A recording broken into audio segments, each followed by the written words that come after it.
Hello, ഇന്നെന്താണെന്നറിയോ ജോലി? ഇന്നത്തെ രാവിലത്തെ ജോലിയാണ് നാളികേരം പൊളിക്കൽ. ഒരു 100-150 നാളികേരം ഉണ്ട് കേട്ടോ. ഞാൻ പണിക്കാരെ വിളിച്ചിട്ട് തൊണ്ടഴിപ്പിച്ച് വെച്ചതാണ്. അപ്പോൾ അതിന് ഞങ്ങൾ ഹോസ്പിറ്റലിൽ പോയി ഉണക്കാമെന്ന് വിചാരിച്ചിട്ട്. പിന്നെ 10 ദിവസം കഴിഞ്ഞിട്ടല്ലേ വന്നത്. അപ്പോൾ വെളിച്ചെണ്ണ കഴിഞ്ഞിരിക്കുക. ഏതായാലും നാളികേരം വെട്ടിയിട്ട് കൊപ്രക്കിടാൻ വിചാരിച്ചിട്ട് ഉണക്കാടാൻ വിചാരിച്ചിട്ട് അത് നിൽക്കുക കേട്ടോ. അല്ല, ഞങ്ങൾ വെളിച്ചെണ്ണ, ഓയിലോ സൺഫ്ലവർ ഓയിലോ ഒന്നും മേടിക്കാറില്ല. എല്ലാ പ്രാവശ്യം ഇങ്ങനെ പൊളിച്ചിട്ട് ഇങ്ങനെ പൊളിച്ച് വെക്കും. എന്നിട്ട് ഉണങ്ങിക്കഴിഞ്ഞാൽ ഇത് പൊളിച്ച വെയിലത്തിടും. പിന്നെ മഴക്കാലത്ത് ഞാൻ അടുപ്പിലിട്ടിട്ടാണ് ഉണക്കാറ്. നിങ്ങൾ ഞാൻ കഴിഞ്ഞ വീഡിയോയിലൊക്കെ കാണിച്ചിരുന്നല്ലോ, നിങ്ങൾ കാണുമെന്ന് വിചാരിക്കുന്നു. അങ്ങനെ ഇന്ന് രാവിലെ തുടങ്ങിയതാണ്. അപ്പോൾ അധികം വെള്ളം പറ്റിയ നാളികേരമാണ്. അപ്പോൾ വേഗം ഉണങ്ങി കിട്ടും. കുറച്ച് മാത്രമേ ഉള്ളൂ അതിൽ വെള്ളമുള്ള നാളികേരം. ഏതായാലും ഞാൻ വെള്ളമുള്ളതും വെള്ളമില്ലാത്തതും ഒക്കെ പൊളിക്കുക കേട്ടോ. പിന്നെ വെള്ളമില്ലാത്തത് വേഗം ഉണങ്ങി കിട്ടും. വെള്ളമുള്ളത് കുറച്ച് ദിവസം കൂടി അതിനേക്കാളും നേരം ഒഴുകും. അപ്പോൾ ഞാൻ വെള്ളമുള്ളതും അതിൻ്റെ ഇടയിൽ വെള്ളം കിട്ടുമ്പോൾ നമ്മൾ കുടിക്കുമ്പോഴേ ആ കുളിച്ച ക്ഷീണത്തിന് നല്ലതല്ല നാളികേരം വെള്ളം. അപ്പോൾ ഇടയ്ക്ക് അത് കഴിക്കുന്നുണ്ട്, കുടിക്കുകയും ചെയ്യാതെ നാളികേരം. ഞാൻ എണ്ണ ഉണ്ടാക്കിയാലേ എൻ്റെ കുട്ടികളൊക്കെ കൊണ്ടുപോകും. ഗൾഫിലേക്ക് പോകുമ്പോൾ ആട്ടി വെളിച്ചെണ്ണ ഞാൻ കൊടുത്തയക്കൂട്ടോ. അങ്ങനെ രാവിലെ നിന്നതാണ്. നല്ല വെയിലും ഉണ്ട്. അപ്പോൾ വേഗം ഉണങ്ങി കിട്ടും.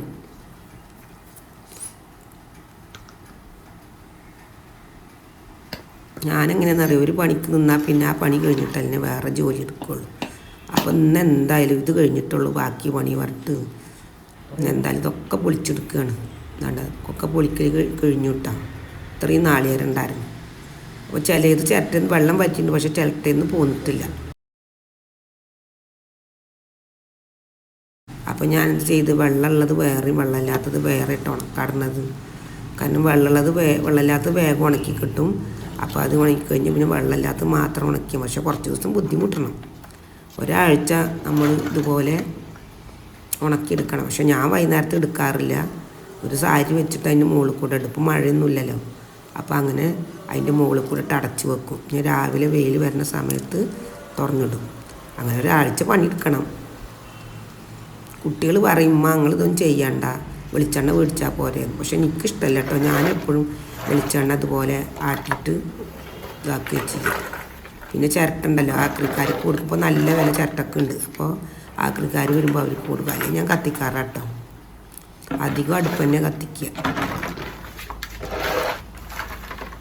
അപ്പം ഇന്നത്തെ ജോലി ഇതാണ്. അപ്പോൾ എല്ലാം പൊളിക്കൽ കഴിഞ്ഞു. വീട്ടിൽ തെങ്ങുണ്ടെങ്കിൽ എന്തെല്ലാം ഉപകാരമാണ്. ഇതുപോലെ ആട്ടിയിട്ട് കലർപ്പില്ലാത്ത എണ്ണ ഉപയോഗിക്കുക, നാളികേരം മേടിക്കണ്ട, വിറകിന് ഉപയോഗിക്കുക, ചിരട്ട കത്തിക്കുക, ചൂലുണ്ടാക്കുക. അപ്പോൾ എല്ലാവരും ഇതുപോലെ തെങ്ങ് വെച്ച് പിടിപ്പിച്ചോളി കേട്ടോ. നല്ലതാണ്. എൻ്റെ വീഡിയോ എല്ലാവർക്കും ഇഷ്ടപ്പെട്ടു എന്ന് ഇഷ്ടപ്പെട്ടാൽ ലൈക്ക് ചെയ്യുക, സബ്സ്ക്രൈബ് ചെയ്യുക കേട്ടോ.